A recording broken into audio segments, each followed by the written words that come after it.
Okay, hey guys, it's time to actually talk about this. Yeah, I know. See, the fact that this thing can get a 5 out of 10 is what really blows my mind because I'm not sure who are really you know, like I don't even have the words to describe the people who can rate crap like this a 5 out of 10. So I've only watched the first episode. I've not gone beyond it, but I'm going to be quite frank. For me, I think I'm just going to put my rating for now as a 2.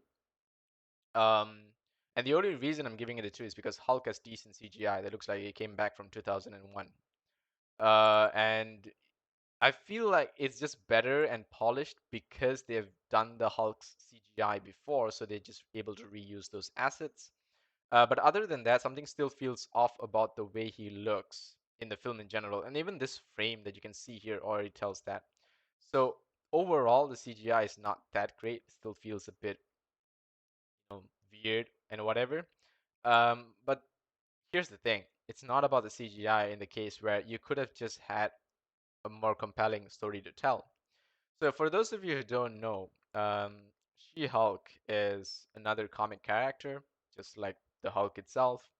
It's about a lawyer called Jennifer Walters, and it's supposed to have a Daredevil-esque storytelling to it because, yes, she's a lawyer and she's a superhero, which is similar to what Matt Murdock is. However, the difference between She-Hulk and Maddie is that Maddie is a lot more, he's just better of a superhero, honestly, because of the fact that he defends the city like how Batman defends Gotham. He feels like the city really belongs to him, and he can be judge, jury, and executioner if he needs to when it comes to protecting his city. He really cares for everyone. He's a real hero down to the core. In She-Hulk's case, she sort, excuse me, of gets dragged into the Avengers stories. And I believe she was there in some X-Men. I can't remember entirely, but she gets dragged into most of the Avengers stories. I do believe, yes, she was in some X-Men, mixed stories, and she spends a lot of time, already in an established team, while running her day job as a lawyer, and she does both things quite well. Fair enough. So in the origin story of Jennifer Walters, she actually gets her powers from the Hulk, and not in the way that this show depicts. In the actual story, she ends up in an accident, and Bruce Banner, quick thinking, has to find a way to save her, decides to do a blood transfusion from his body into her. And so he manages the blood transfusion and saves her life, and she comes back as She-Hulk. In this story, however, he ends up saving his life, gets a bunch of his blood into her because he's wearing some inhibitor apparently, and that allows her to get his powers, and she becomes She-Hulk.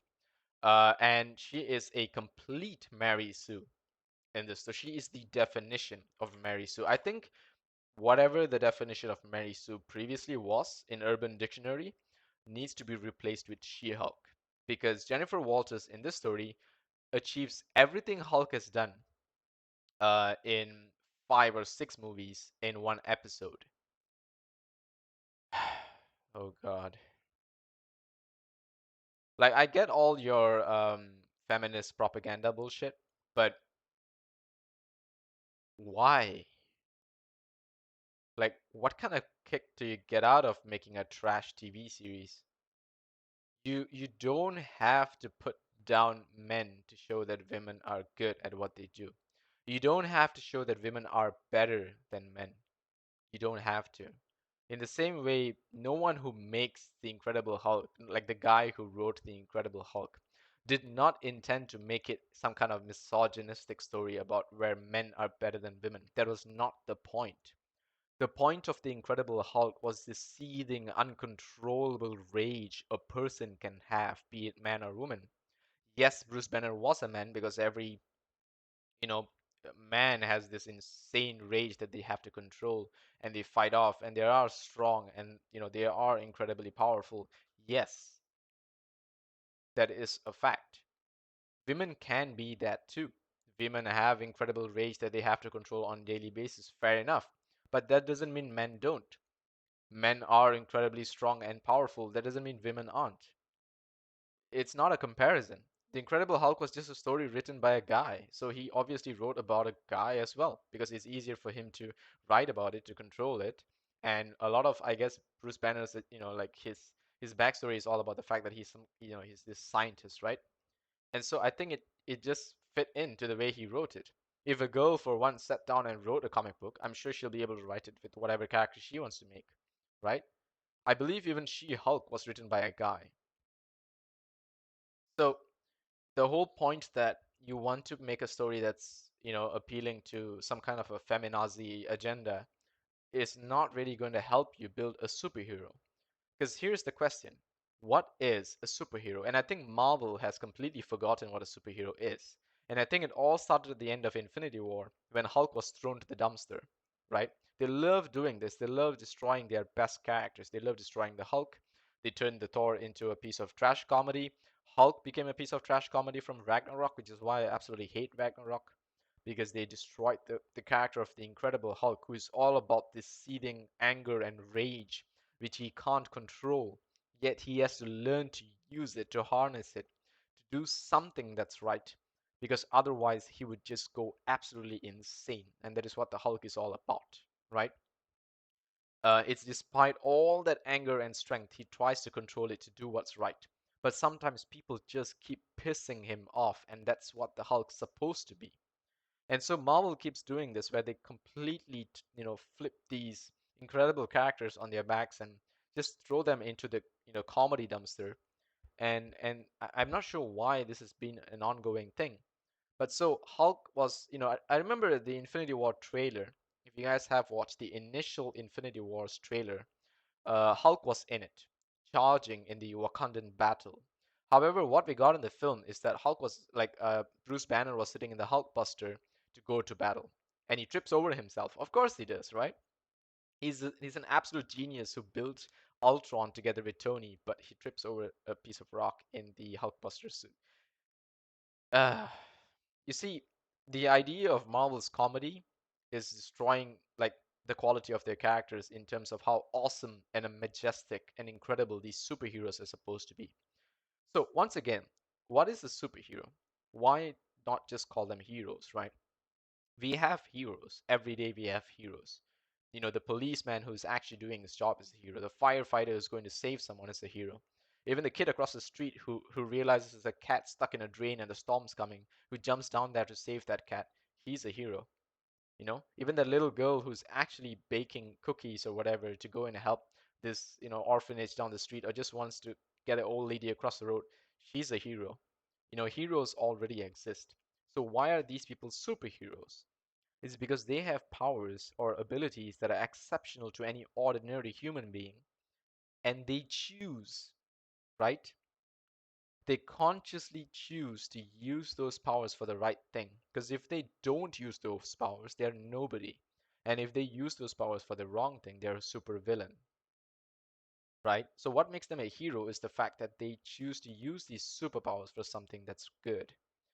And that's what being a superhero is all about. And that is what I think that is completely forgotten in this phase 4 of the MCU. Now, you guys always think that I'm a huge Zack Snyder fan, and you guys think that I hate Marvel or whatever, right? I mean, you guys have no idea about how much I've read about Marvel and Marvel comics. You guys have no idea how my journey of comic books started, right? And for those of you who do know, well, glad you're back here because you probably know that it all started off with the X-Men, went on to Spider-Man, and then finally went on to the DC Justice League comics, and then Batman, Superman, all those stuff. So so when it comes to being these incredible superheroes, these majestic, beautiful pieces of work, if you think about it, right? Let me just take a step back and give you guys an example of what's really, happening now and what happened early on when these MCU stories kicked off. It started off with the Iron Man.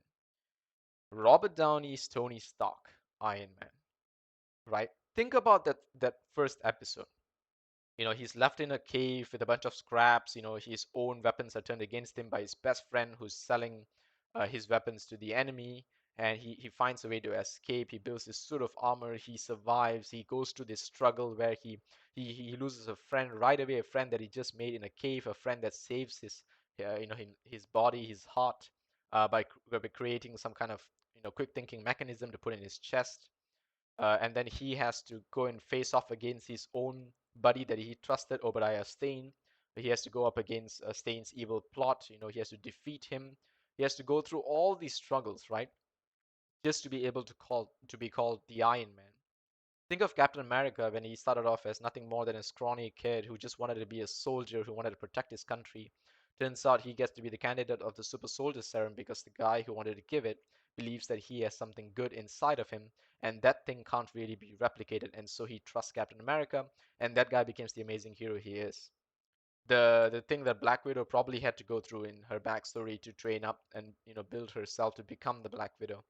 What Thor has to go through years of training and learning and mastering and using his powers and protecting the realm and fighting through all the seven, or sorry, all the nine realms, Yggdrasil, Midgard, Asgard, all of these things, in order for him to become the mighty Thor, which is not what he is anymore, right? It is what he originally was believed to be. He should be, and he is in the comics, but I'm not sure what he is anymore now. But this is the incredible journey, the stories of how these superheroes, despite all these powers that they still have struggles, and that is what challenges them.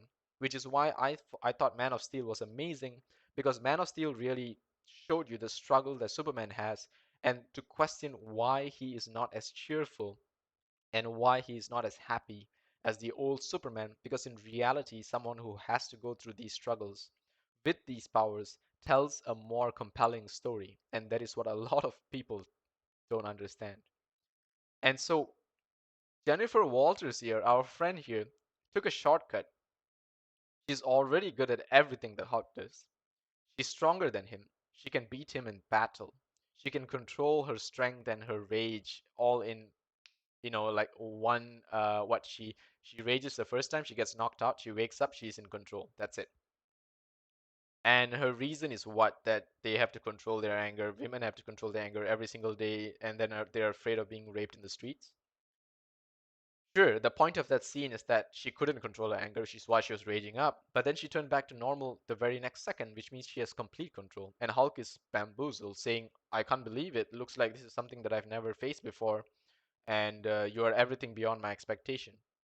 So Bruce Banner, the genius, is an idiot, and Jennifer Walters is the ultimate Mary Sue, ultimate superhero in the comics all of a sudden, because she has the greatest amount of control. It turns out that she could probably lift up Thor's hammer and rule over the nine realms or whatever. I think she could defeat Thanos at her current ability, right? Because she's definitely better than Hulk, right? And so I think she could lift up Thor's hammer and defeat Thanos. Why do we need anyone else?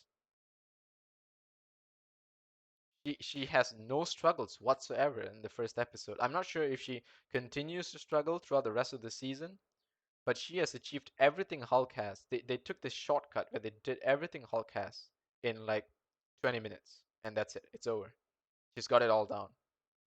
And this is the same crap they did to the Loki TV series, where all those years of character building that they had done with Loki in the Avengers, in the Thor films, and whatever, sure, it's not that great, but they undid all of that by resetting Loki to a Avengers Loki, and they all of a sudden turned him into a good guy in a single episode when he's just chatting with Owen Wilson.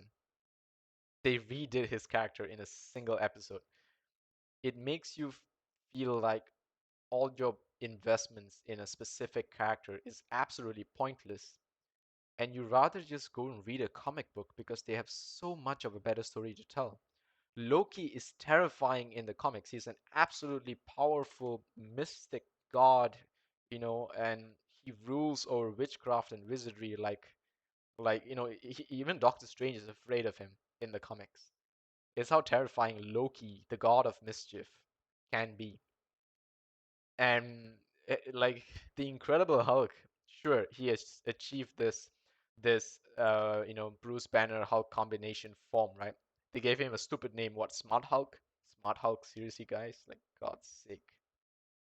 So he reminds me of this Amadeus Cho Hulk, right? He looks very close to Amadeus Cho, who's an Asian Hulk, right? Which is what they've turned him into. So that's fine. He has all of this genius and strength together in one. So show that. Show why he can use his strength intelligently. His genius as he fights through the battlefield. You know how he can use his strength to control the terrain, to lift an object and throw it at a precise location now because he's intelligent enough to learn that. You know how he can harness his strength to perhaps use a weapon, to use armor, to use something that enhances his battle capabilities that the Hulk normally would not be able to do, right? He can actually use some kind of technology to guide him through the field as he jumps from island to island to seek out enemies, you know, because he's intelligent. He's a genius. He's not an ordinary guy. You know, he's not just smart like a kid who gets good grades or someone who just attends Harvard. No, this guy has years of incredible knowledge built into him, capable enough to build something like Ultron, something that can literally destroy the planet if, left out of control, untouched, right? And they put him beside this amateur lawyer, and they're saying she's better than him. Like, if the genders were reversed, right? If she was the Hulk that had to go through all that journey and he was in her place, he's the amateur lawyer that all of a sudden can learn everything in a day, I would still hate whatever the trash this character is. I would still absolutely hate this garbage. And I don't care if it's a man or a woman, because this character does not deserve to be in the same picture as the Incredible Hulk, whether it was a man or a woman, right? Like if you had some kid Captain Marvel show up and all of a sudden tell me that he's better than the Captain Marvel, not the one. Let's forget the MCU. Let's just say the comics, right?